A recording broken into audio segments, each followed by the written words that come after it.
खाली जो है सूर कबीर तुलसी को पढ़ने के बाद अगर उससे ये अपेक्षा रखे कि आप जो है अच्छे जो है रोजगार की तलाश करें तो कैसे कर की जाए। 1992 में मंडल आयोग लागू हो गया, 2007 में लागू किया।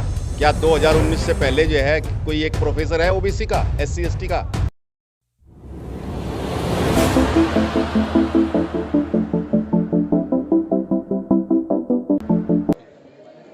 नमस्कार दोस्तों, मैं सुमित यादव। आप देख रहे हैं जनता जानना चाहती है द सुनामी पर। और इस समय मैं दिल्ली विश्वविद्यालय नॉर्थ कैंपस में मौजूद हूँ और मेरे साथ डीटीए के अध्यक्ष हमारे साथ मौजूद हैं। अभी इससे पहले एक कार्यक्रम सर अंदर चल रहा था, राष्ट्रवाद के ऊपर चर्चा हो रही थी और फिलहाल बातें चल रही हैं कि तिरंगा आप लोग अपनी डीपी पर लगाएं, तिरंगा अपने घरों पर लगाएं। तिरंगे पर राजनीति होने लगी है, अंदर भी काफ़ी सारी बातें मंत्री जी ने भी समझाई। देखिए, तिरंगा तो हमारे अपना देश का तिरंगा है। इसको किसी से आपत्ति नहीं होनी चाहिए, किसी भी को भी नहीं होनी चाहिए। अचानक राजनीति तिरंगे पर होने लगी, मैं ये कह रहा हूँ, सही है या गलत है? देखिए, ऐसा है, तिरंगे पर जो लोग राजनीति कर रहे हैं वो राजनीति करेंगे। हमारा जो मकसद है और हमारे संगठन का जो मकसद है वो है शिक्षा। लोगों तक शिक्षा जो है कैसे ज़्यादा से ज़्यादा लोगों तक पहुँचे और वो पहुँचने के बाद उनको रोज़गार के अवसर कैसे उपलब्ध हो, ये हमारा शिक्षा जो है डीटी का जो है यहाँ आज का सेमिनार कराने का उद्देश्य था। तो अभी जो नई शिक्षा नीति है उसके ऊपर भी काफ़ी विवाद हुआ, क्या खामियां आपको उसमें लग रही हैं? देखिए, नई शिक्षा नीति में जिस समय आया था स्वागत किया था लोगों ने, लेकिन वो कैसी होगी उसमें उन्होंने कहा था कि बाद में इसमें कुछ बदलाव आएगा। वो बदलाव नहीं किए हैं।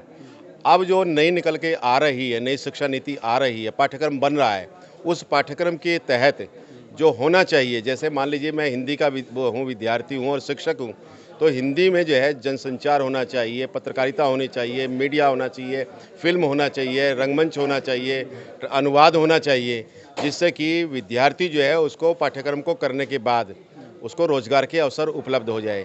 लेकिन ऐसा कहीं नहीं है। खाली जो है सूर कबीर तुलसी को पढ़ने के बाद अगर उससे ये अपेक्षा रखे कि आप जो है अच्छे जो है रोजगार की तलाश करें तो कैसे कर की जाएगी। थ्योरी है, कुछ प्रैक्टिकल दोनों होने चाहिए। इसीलिए मैंने कहा कि रोजगार, देखिए, शिक्षा का मतलब होता है, शिक्षा व्यवहार में सार्थक परिवर्तन लाती है और शिक्षा में रोजगार के अवसर तभी उपलब्ध होंगे जब आप उसको व्यावसायिक शिक्षा से जोड़ेंगे। विकल्प के तौर पर विद्यार्थी के ऊपर डिपेंड रहेगा कि वो क्या लेना चाहता है, क्या पढ़ना चाहता है। तो आप उसको जब तक ये नहीं कहेंगे कि आप अनुवाद पढ़िए, अनुवाद पढ़ने से जो है आपको रोजगार के कई अन्य भाषाओं में रोजगार के अवसर हैं। आप टूरिज्म पढ़िए, टूरिज्म पढ़ने के बाद में पर्यटन के क्षेत्र में बहुत सारे रोजगार के अवसर हैं। आप फोटोग्राफी पढ़िए, फोटोग्राफी में बहुत सारे वो है, फिल्म है, रेडियो जॉकी है, मीडिया है। तो जब तक उसमें पाठ्यक्रम में ये सब चीज़ें नहीं होंगी तो रोजगार के अवसर उपलब्ध नहीं होंगे। तो उसी का यही मकसद था कि राष्ट्रवाद, सकारात्मक राष्ट्रवाद, हम सकारात्मकता की बात करें, नकारात्मकता की नहीं। क्या है सकारात्मक? सकारात्मक राष्ट्रवाद ये कि जो हमें मिला है और जो नहीं मिला है उसके लिए लड़ना, आगे लड़ना है। जो नहीं मिला है, भारतीय संविधान के अनुसार, भारतीय संविधान में सारी चीज़ें दी हुई है, लेकिन उस संविधान अगर सही से लागू हो जाएगा तो सारी चीज़ें मिल जाएगी। क्यों लग रहा है आपको ऐसा कि लागू नहीं हो रहा है? नहीं हो रहा है ना। अगर लागू होता, देखिए, अगर भारतीय संविधान सही से लागू होता तो आज कोई भी इतने विद्यार्थी जो है एमफिल पीएचडी करके घूम रहे हैं। कई श्रेणी बना दी गई है। पहले जो है एडहॉक, टेम्परेरी, गेस्ट और न जाने अनुबंधित, कितनी कैटेगरी बना दी गई है, कॉन्ट्रैक्चुअल। तो जब रोजगार के अवसर है तो इतनी श्रेणियां क्यों बनाई गई? श्रेणी वहाँ बनाई जाती है जहाँ रोजगार के अवसर ना हो। अब एक विद्यार्थी जो है पीएचडी करने के बाद क्या वो कॉन्ट्रैक्चुअल या गेस्ट बना रहेगा लंबे समय तक? तो भारतीय संविधान में ये कहा गया कि सबको आप जो जिसकी शिक्षा के अनुरूप उसको रोजगार के अवसर उपलब्ध होने चाहिए, तो रोजगार के अवसर उपलब्ध हो। कैसे संभव है? आरक्षण के तहत दिया जाए। आरक्षण कोटा कहाँ कंप्लीट हो रहा है? पिछले 8 साल से देखिए, विश्वविद्यालयों में लाखों वैकेंसी खाली पड़ी हुई है, अभी तक नहीं भरा गया है।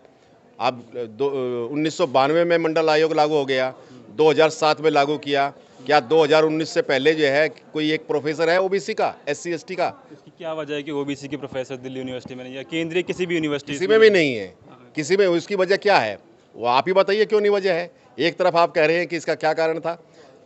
अगर सोच सही हो, सरकार की अगर सोच सही हो तो सारे प्रोफेसर भी लगेंगे ना।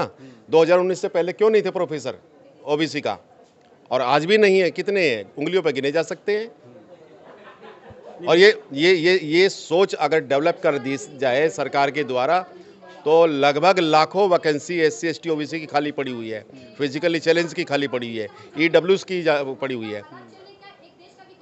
यदि वो भर दी जाएंगी तो तभी विकास होगा ना, तभी सकारात्मक विकास, राष्ट्रवाद भी आगे बढ़ेगा।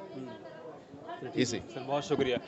खास तौर से अगर ओबीसी आरक्षण की बात जो लास्ट में करी, वो दिल्ली यूनिवर्सिटीज़ की अगर बात करें या फिर किसी भी केंद्रीय यूनिवर्सिटी की बात करें, तो किसी में भी वो आरक्षण जो मंडल आयोग का था वो लागू नहीं हो पाया है। या फिर यूनिवर्सिटी को भी अगर छोड़ दिया जाए तो क्रीमी लेयर जितनी भी हैं, चाहे मीडिया सेंटर्स हों, चाहे फिल्म इंडस्ट्रीज़ हों, चाहे आप जहाँ भी देख लें, जुडिशरी हो, कहीं पे भी वो चीज़ हमें दिखाई नहीं देती कि 27% ओबीसी कहाँ है और बाकी SC ST और माइनॉरिटीज़ का कितना योगदान क्रीमी लेयर में है।